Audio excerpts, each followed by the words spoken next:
Good morning guys, ayan, nakita tayo niyag-niyagan dito, ang dami, ang lalaki ng puno. Kukunin na natin ngayon. Ayun guys, at tayo ay minakuha ng niyag-niyagan kahapon, kaya naghanap tayo ng pandagdag. At ito po, may nakita po tayo dito sa may malapit sa amin. Ito po ay bibihira lang po makuha, kaya minsan ka lang makakapagano. Tsaka hindi po siya sabay-sabay magbumunga. Kaya tara, samahan nyo ako magluto.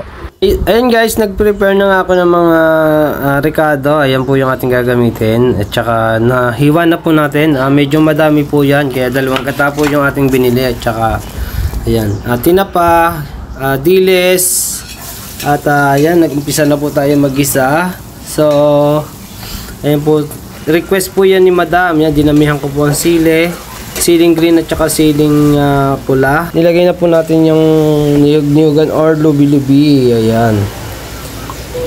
So ayan po, tayo ay pinalalambot lang po natin. Then pakakatihin natin po yung gata para po mas masarap, mas malinamnam. So nilagay na po natin yung tinapa, and then itong diles ilalagay na rin natin. Ayan o. So guys, napakasarap niyan.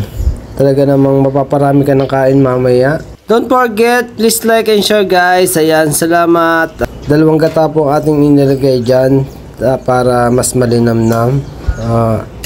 Ang cost po niyan ay 270.